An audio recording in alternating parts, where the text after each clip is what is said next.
All right, welcome to the Coach Mack Show, our playoff edition. We're headed to Commerce, Georgia Friday night. Coach, we'll talk a little bit about how we got there with over at Irwin County last Friday, or 2 Friday nights ago. Sure. You know, Irwin County, we really set our goal to go in there and really play a great 48 minutes with a chance to win at the end. And that's really how it turned out with us playing very hard. We didn't play mistake-free by no means. We made quite a few mistakes. After you look at it on film, you realize how many mistakes we really did make. Mm-hmm. And that's disappointing because you eliminate maybe even a handful of those mistakes. I think we got a chance to win shot to win the game. But it came down to the last 7 seconds of the game. They were lined up for a 30-some-yard field goal. We burned all 3 of our timeouts. Iced him 3 times. Trying to ice him, and he still put it through. And even with that, we still had one more shot to throw the ball to the end zone, and it came up short. So the effort, I was excited about the effort of our players. Disappointed in the mistakes we made after looking at the film and evaluating it and breaking it down. And so that really put a lid on the regular season. Now it's turned our attention to we got back, didn't really know who we're going to play, how it was going to work out. We kept thinking for the last week or so before the last game that it may be Lincoln County. Right. Wasn't sure how the points were going to work out, but it turned out to be we end up being one spot above that, and we end up going to Commerce, Georgia. Right. And we were percentage points away from hosting that game, but it's a big deal. We're very close, just very close. What it amounts to is we needed someone else on our schedule. Of course, we could have took care of it ourselves by winning the game, one more game. But we needed someone else to win one more game, and that put us over the top. For example, at the end of the season, Fitzgerald came up just short, very close games at the end of the year.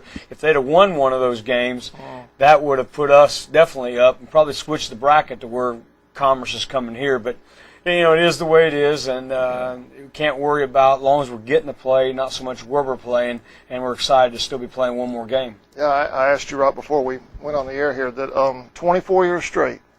24 years straight. My first year was 1990. We went to the playoffs that year, and we've never looked back. We've been in the playoffs every single year since then. So it's something I'm proud of, and the reason being is when I first got into this, I had a coach tell me one time indication to a good program is not so much how you did this year or last year. It's over a period of time of consistency, and us being able to be consistently in the playoffs for the last 24 years is really exciting to me. It really shows me, the feedback tells me that hey, we must be doing something right to be able to be in the playoffs each and every year. Now, we've had some great runs in the playoffs, taking it all the way to the championship game, to win championship games, semifinals, and all throughout. The last 2 years though, we've been knocked off in the first round. That's something right there we want to change. We really want to hopefully change that this week. Hopefully change that and get past the first round, because you can't get past the second till you get past the first. So our focus has really been on this game right here, and focus has been on Commerce. You talk about those 24 years of getting in the state playoffs consecutively rather, in a region it's not a lackadaisical region. No, it really isn't. You look at our region, I don't think anybody in single A has as many state championships maybe as our region as far as state championship teams. You take Lincoln's region. Lincoln's really the only team in that region, and of course they've won a pile of state championships. But you come back to our region, and you have Irwin won one quite a while ago. We've won 4. Clinch has won several. I believe this might be somebody else has played for them, and won. Wilcox won one in 09. So you're looking at some teams that have won some state championships, and that really goes to show you. It's kind of like, I guess we can somewhat, in a way, compare it to maybe talking about the SEC. Right. How many teams in that league has won championships throughout the years, and how consistently every week you're going to get a tough football game each and every week. And that's kind of the same thing in our region. No matter whether you play in and 2 of the teams that finished a little lower in the region, Telfair and Lanier, you look at those 2 games, and those are still tough, hard-fought football games. It's still 2 teams that have a lot of talent. So it's a tough region. So for us to be able to say, we've won 248 games since 1990, and we've been able to make it to 24 consecutive rounds in the playoffs. Right. I think that really says a lot for the program. It says a lot for the support that we get. It says a lot about the kids we've been getting, and it also says a lot about a lot of good assistant coaches and so forth. So I've been real lucky to be to benefit from good football players, great support, and also some great assistant coaches. So a lot of that goes into that and able to have that kind of consistency. I know your coaches over the years have spread out and they have. We've and managed made their mark at other places now. They have. Our staff has changed almost a little bit every year for a while, and I've got I've got a former head football coach, our former assistant coach is the head coach at Fitzgerald, who's now in the second round of the playoffs this week. Really proud of Jason, the job he's done, and he was with us for a while. And we've had some good coaches come through here, and really real fortunate, a small school, to be able to collect some of the good coaches we've had come through here. All right. Before we dive into Commerce, Coach, talked a little bit before. You want to talk about some of the leaders, where they stand right now on offense and defense? Yeah, as the regular season wound down. Glenn Hughes is our sports information guy, and he does a great job with the stats each and every year. And one stat that some stats I really want our kids to really compete against, and I post these each week. A lot of times you don't want to get into certain stats because they're misleading or they're too much of an individual when it really took someone else to help you get there. Yeah. For instance, rushing stats. I always tell people all running backs look alike with no blocking. If your running back's successful, you got a good offensive line. Right. And same thing the other way. But on defense, I want our kids to really be thinking about, I want tackles.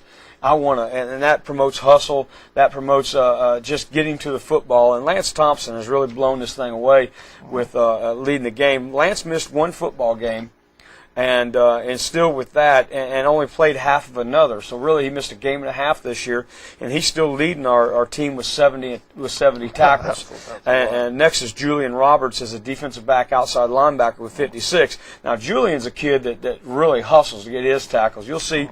If a team breaks a long run, you're going to see number 9, Julian, come out of the corner of your eye and run him down and save it. So a lot of Julians have been really big. Lances have been really tough in the middle and so forth. Michael Dasher with 47.5 tackles, and Michael, is our nose guard. So if you're able to get a lot of tackles inside, that's saying that you're doing a pretty good job on the defensive line. So, looking at these, and then we have Anthony Jackson, who's a sophomore. Anthony has only played about half our football games with 40 tackles. Yeah. So when Anthony is healthy or with us, he has a chance he really gets himself to the football. So those guys have done a good job. Sacks, we have 27 sacks this year. And I think that's a pretty high number. And I'd have to check what we had last year. But Will Gowan has 8.5, and then Michael Dasher has 5.5. Drake Gillis, who hasn't played in several weeks now, had 4, and Anthony Jackson with 4. So those guys, Will Gowan has done a good job getting to the quarterback. Fumble recoveries, we have 11. I think we'd like to have a little bit more than that. Several guys with 2 of them. Interceptions, Scott Birchall, we have 18 interceptions, which isn't bad. Scott Birchall, that's nearly almost 2 a game. He has 7. Tevis Dasher has 6, and right there's 2 smart football players, Scott Birchall and Tevis Dasher. They really get where they're supposed to get.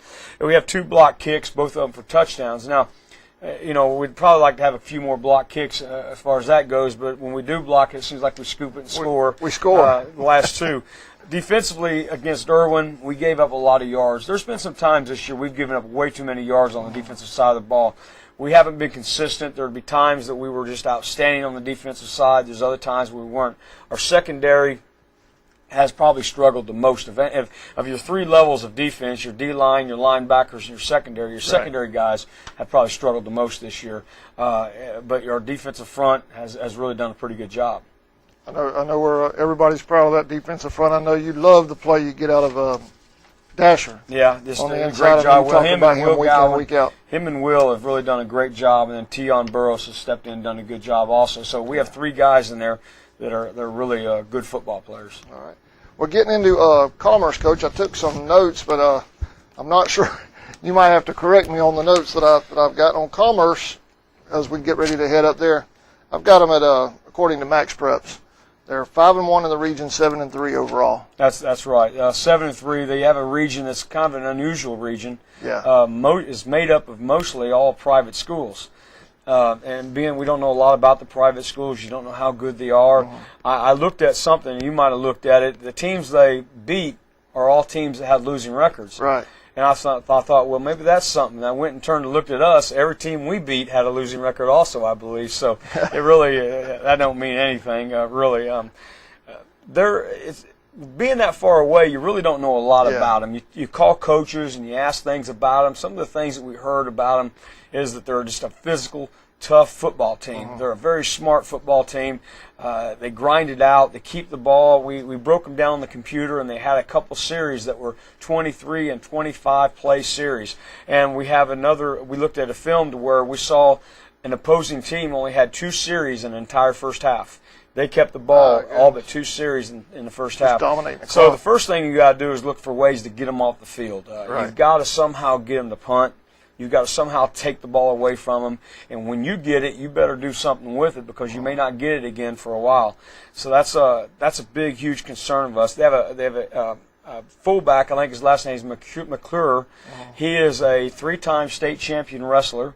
He's also a 2-time high school national championship wrestler. He's been offered and he's committed to University of Virginia on a full wrestling scholarship. He's the fullback, number 46, also inside linebacker. He's a real deal. The kid's fantastic. I mean, you look at him, you watch him play, and you think, I'd love to coach that guy. First of all, it'd be easy to coach him because he's such a great player. But you look at him, the first word that comes to your thoughts is toughness. Yeah. What a tough kid. What a tough, disciplined football player. But the part of that football team that really stands out to me is that offensive line. Their offensive line is fantastic. They are physically tough. They are mentally tough. They will get after you. And it's something that will frustrate you as a defensive lineman and linebacker. But it's something that to be successful, we've got to overcome. We've got to somehow have some victories in there. But that part of their team, is their offensive line is just outstanding. Really a great, best offensive line we've seen this year. It almost sounds like it's going to be one of those games where the two teams' strengths are going to be knocking heads. Our defensive front. It really are. We think our defensive front's pretty good. Yeah. And, of course, we know that watching them on film, we know their offensive front's excellent. Yeah. Just a great group. I tell you, Coach Murray, Russ Murray, my offensive line coach, he's just enjoyed been watching them.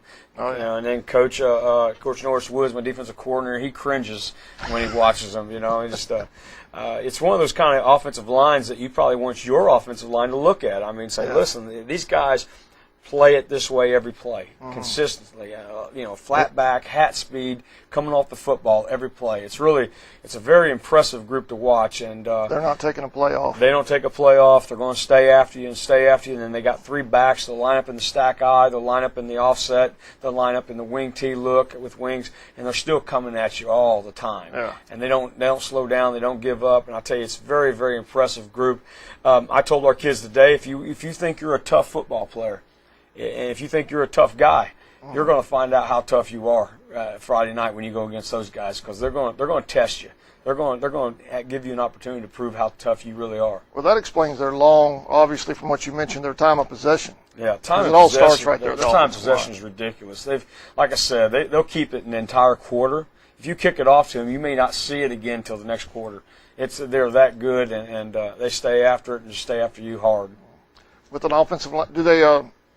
Well, you've obviously seen the film on I haven't. Do they throw the ball, or they run first? They will throw it. It's run first, run second, run third, and then when you like last game, when you're playing the run and you're up there playing the run, next thing you know, they'll slide somebody out. They'll slide a second receiver out to go with a wing and a split, or somebody out of the backfield, and then next thing you know, they're run down the field uncovered and they're catching a touchdown pass. So, yeah, it's a great scheme. They do a great job. Coach Brown has done an incredible job up there. His first year's head coach there. He's from there, hometown guy. And is he the coach over at Camden? No, a completely different fellow. Okay. But he has done a tremendous, tremendous job up there. The team is very, very well coached. We talk about all the things that their offensive line can do, all the things that they do on defense and throughout their special teams.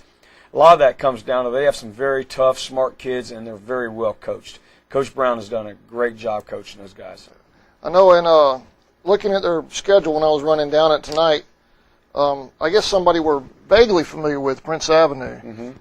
they lost to them by 2 touchdowns. I know that's a pet peeve with you when I bring up schedules. You know, we have that film and we've looked at it. You know, Yeah. Prince Avenue was fortunate to be able to return 2 kicks for touchdowns.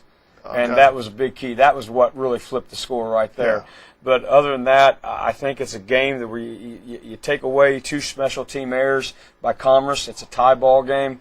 It's a ball game that I think that, and of course we do know that Prince Avenue is a very intelligent football team, very, very, very physical, great scheme, wing tee, 50 front and all that kind of stuff.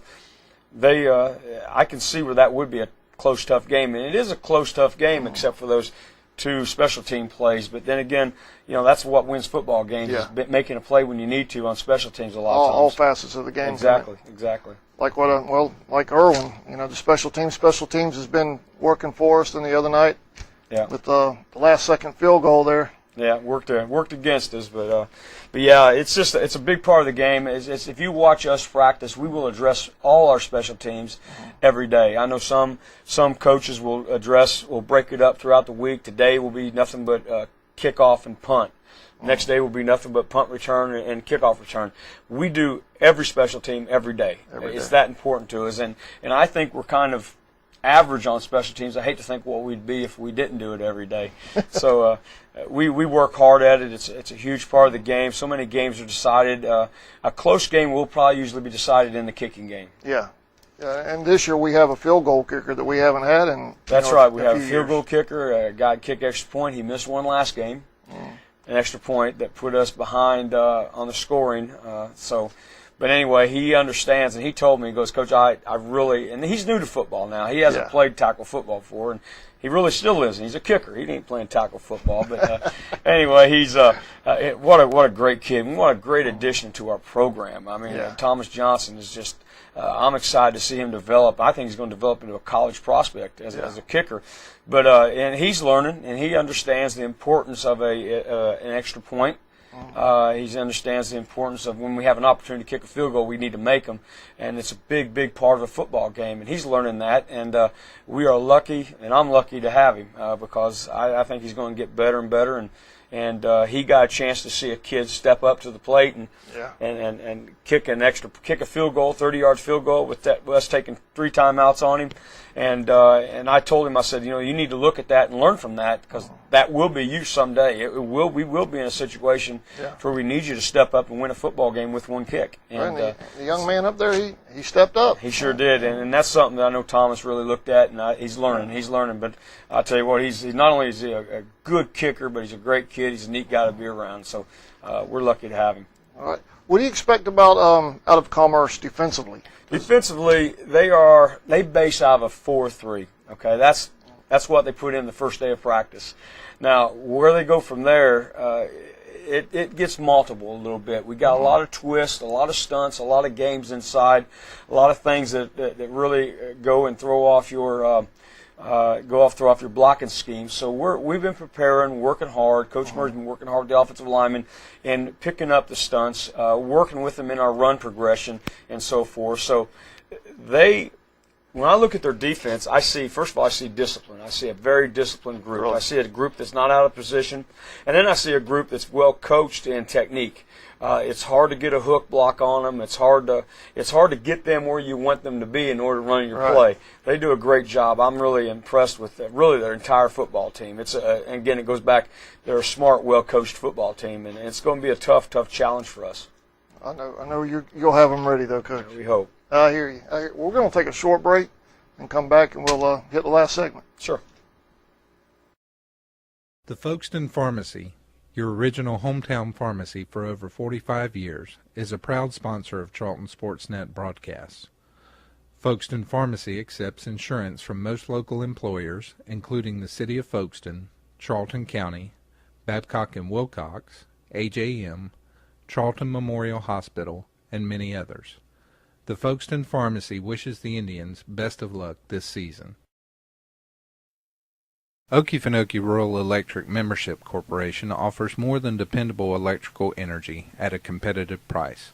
Quality service is provided by a friendly and professional staff trained to meet your every electrical power need, whether residential, commercial, or industrial. If you have any questions or need information, call us at 1-800-262-5131. Okefenokee REMC, owned by those we serve. A proud sponsor of this year's Indian football broadcast. All right, welcome back to the Coach Mack Show. Coach, we're getting ready to play Commerce. You've got the brackets there in front of you. If you want to maybe talk about the scenarios, possibilities. Well, we know exactly if we win. I pretty much feel like I know where we're going. And when you get in the playoffs, things start happening quick. I know it's been a slow last week because with the open week, but now that we're playing this Friday, if you were to win, it happens very, very quick. It's not like a schedule where you can just go ahead and look at a schedule and know, hey, next week we're playing here, the next week we're playing these people. Right. You really got to be ready to go. So like today, I've already made some calls about film and so forth and possible things such as that for our next game, hoping that we have a next game. Right. So I think either us or Commerce will be traveling to Seminole County, which is in Dawsonville, which is the very southwest corner of the state. A map questioned it and even showed me one option to go into Tallahassee and up. It's that far south and that far over. But again, it's back in 2005, we spent 4 weeks on the road, and the closest game was probably 5.5 hours one way. So we've done this before, and it's just actually we think our kids focus better on the road because there's really no distractions. All it is just riding a bus, eating pregame meal, and going and playing football. But if we were to win this thing, we would match up versus the 1-16, which is Seminole will be hosting Wilkinson County. I really would feel very confident that number 1 Seminole will beat number 16 Wilkinson County. I feel like that anyway. Yeah. And then Commerce or us will be traveling to Seminole County. Commerce last year traveled to Seminole in the first round, got beat, got sent home. And this year, I guess if they were to beat us, then they would have that same trip back to Seminole County to play a very good Seminole County team. So the winner of us will go there. Other teams in our region, you look at number 4 seed is Irwin County. Irwin County is going to host Tryon. Tryon, I guess that's up by Chattanooga. Yeah. So they got a long trip down. Clinch County is the number 3 seed, and Clinch will be hosting number 14 seed Claxton. Not a far ride for Claxton, really. And then I believe Turner County. Turner County got the 15th seed, and they will be driving to Marion County, where we went last year. So I guess we have 4 teams, and out of our region, four of the 16 is our teams. That's a good representation. That's pretty good representation. You don't see that a lot. And last year's defending state champion, ECI, Emmanuel, they are ranked, they got number 12 seed. So they went from state champions a year ago, dropped all the way down to 12 seed, and they'll be going to a Johnson County, who's a really good number 5 seed. So there's some good football teams. Up in the top bracket is us and Irwin, and the lower bracket is Clinch and Turner. I feel like that. We know how good Irwin is, and we know how good Clinch is. I'm going to go ahead and say it now. I think Seminole could be the team to beat in this whole thing, but I wouldn't be surprised if we saw a state championship of Irwin and Clinch possibly in the Dome. It could happen. It very well could. But again, just really, this is the first time I've looked at this was when you got here, and because all I know is our whole world revolves on going up to Commerce and playing football against those guys. And there's not a bad team on that thing. Back when you used to have 32 teams in the playoffs, occasionally you'd get a team that was real questionable. Back when we were a top seed, you'd get a team roll in that would probably be one of your easier games of the year. But then it would gradually get tough as it went on. This right here, the way this format is, they're all extremely good. It is possible. I've seen film, and I know the athleticism of Wilkinson County. And they could go down to Seminole and give the number 1 team a hard time. And I wouldn't be surprised if you didn't have so-called upsets all up and down this bracket. It really could happen. Well, I know it happened last year in baseball, the number 1 seed. Exactly. I mean, it's off by 16 in the first round. If you give a healthy, fired up team a chance. With some talent, and all these teams have talent. All these teams have talent. In 48 minutes, 48 minutes later, you may have the team winning that you didn't think was, so an upset. So it's going to be interesting. Hopefully we can stick around in it. I think if you go online, you can find all these at the GHSA website. You can find every bracket for all the classifications. I know a lot of people like to follow not just our bracket, but every bracket and see the local. You know, you got Camden, you have Ware County, Pierce County's in it, so people like that and see how far they can go also. Right after the brackets, Coach, we'll talk about the reclassification meeting they had up at the GHSA today. Yeah, GHSA is also a website where you can find all that information, the reclassification. I think as of now, they pretty much have everybody in the classification they're going to be in. There has been a lot of shuffling around. Really? As far as Class A and as far as us in our region, nobody left. Irwin County did finish as the biggest single A team in single A. We thought they may bump up to double A because we did see a printout on that they were in double A at one time, but the numbers were adjusted and so forth. The percentages were laid out, and they are now the biggest team in our region. I'm a little not disappointed, I guess the word, but I was hoping that Atkinson County was going to drop back in so they could be added to our region. The problem with our region is, and we lost nobody in this reclassification, our region's intact.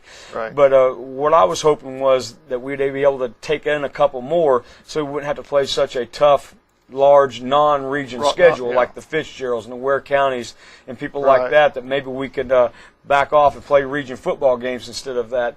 But there's been a big shakeup, I think, if you want to say 6A, Region 6 1A, or 1 6A, where you got Lowndes Valdosta.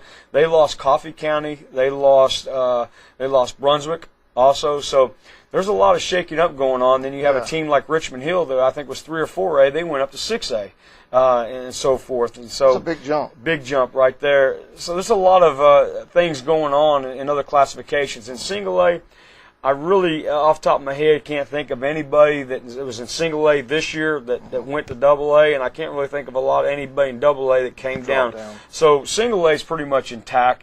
Double A, there's been a little bit of movement in there, like for instance Cook County. Cook County's been double A forever. Now they got bumped up to 3A. A lot of that going on. So I guess, if people were interested and they wanted to, they can go to the GHSA website. And on there you can even probably look at last year's alignment, take a look at this year's alignment. You can see who kind of moved up and down a little bit. So, and all that's based on what's called FTE count, which basically amounts to, it is your official attendance records, your official, who do you have enrolled in your school as far as numbers. And then you can also see how big some schools are and so forth, in case you're ever curious about that. But now the process at GHSA goes to seeing if anybody wants to appeal. That was my next question. Appeal, and basically right now where they would appeal is basically just to move up. And the reason people would do that, you'd wonder why would people ever move up. But a lot of times it has to do with travel. Around Savannah, it's happened all the time. You have a city of Savannah where you have several public schools. Then all of a sudden you have one or two of them that are, let's say, for example, in 5A, and everybody else is in 4A. Well, the option is nobody can really, you can't come down, but it's to take everybody else and bump them up. So then that cuts down on travel. And that's really what it comes down to, is travel right now. With the way the economy and the way schools are struggling, it's about travel, which is single A. You want to talk about travel, talk to us about travel. We do it in South Georgia. Yeah, we can tell you all about travel. We have a region that most people would hate to drive for playoff games. We're driving on a regular basis just for region play. So you're going to see. It's just not for football either. Softball, baseball. Actually, football is better than other sports now because you have baseball games that may be played on a Tuesday night. Over in Irwin County, you'll have softball games played on Tuesday nights in Turner County, and then you'll have basketball that plays 3 times a week. And I've seen those guys go to Turner County on a Tuesday, then turn around on a Friday, go to Wilcox County, and then maybe get a home one on Saturday. So it's brutal. Now, down this part of the state, it is very tough when it comes to stuff like that because we're surrounded by schools that really isn't fair to your kids to compete against, like Ware County, Brunswick, Glens, and over here at Camden County. So, the travel thing's an issue. You'll see some people that opt to go up because of travel. Now, there's also a question is how many Georgia independent high schools or independent schools, what's called the GISA, people, how many of them will want to come into GHSA? And I heard some of those are going to come in. I don't know if they'll just be added to single A or if they'll readjust the percentages and so forth on that. So there's still a lot of conversation going on. I feel assured that our region will not change a bit. We'll be right where we are, which means that somehow, some way, we've got to scramble and find 4 non-region games. And right now, I've already been calling, which is ahead of the game, but yet you've got to find another region that's in the exact same situation you are, who needs games that will trade the dates to play games. Now, you call a region that is full of region games, they can't help you. They've got region football games. Right. So that's a big tough thing for us, and what scares me every year is we're going to be sitting here and with just no one to play, and lo and behold, the guys next door over in Camden College over here, you don't want to do it, but then you ask yourself, do you go do that, or do you just not play a football game that week? Well, financially, it's hard not to play a football game each and every week you can.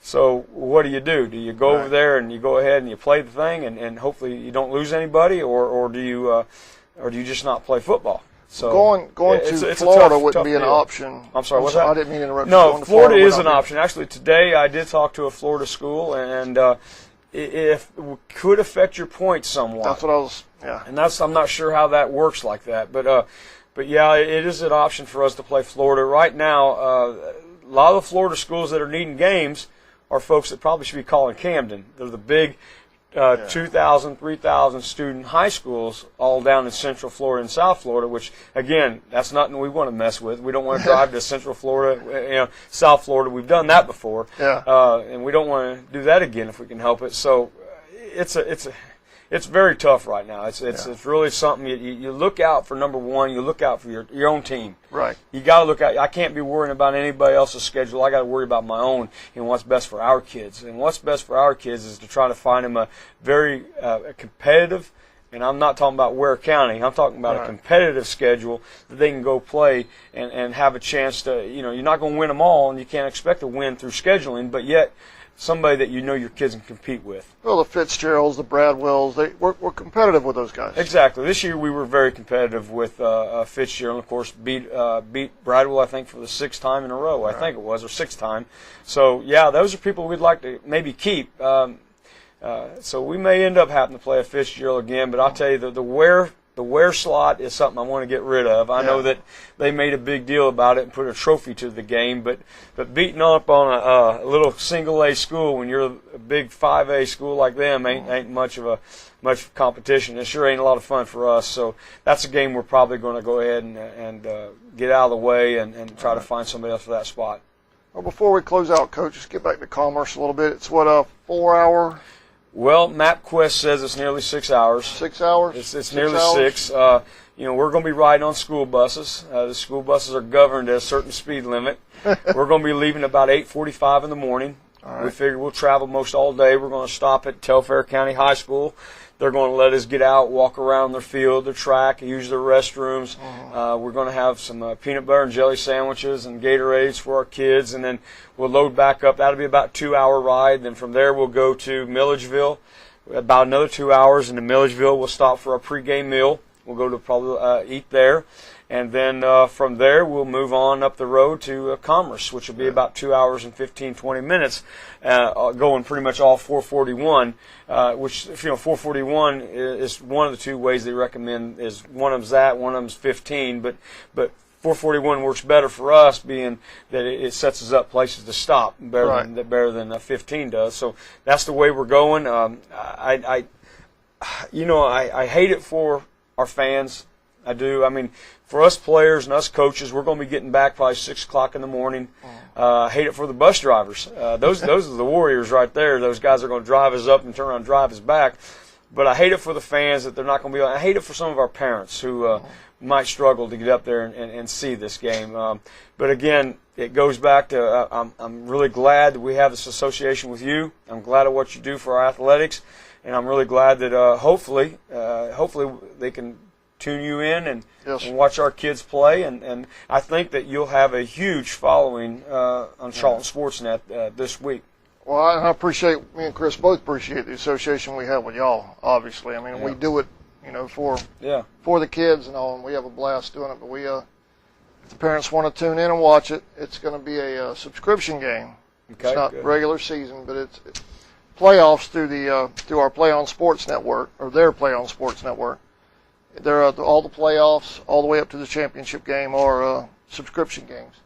You can I almost want to get Chris around here to explain that. He's real familiar. He's got all the details laid out on the site. Chris, can you come around here real quick? Nope. I'm not mic'd up. Go ahead. All right. Well, what we're going to do is Chris will have everything on our Facebook page again. He's posted it once already, and we'll do that again. And it's on our website already as well at charltonsportsnet.com. How you can log on, get the subscription. We recommend a month subscription at $14.95. It's less than 2 tickets to a playoff game. Exactly. And when you're traveling 6 hours, $14.95. That's a bargain. The money goes to it applies to GHSA fees that we don't have to pay.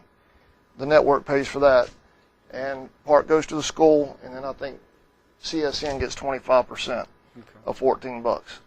And what that does is if we win Commerce, go to the next round, next game you don't pay for. That'd be great. So it covers the whole month.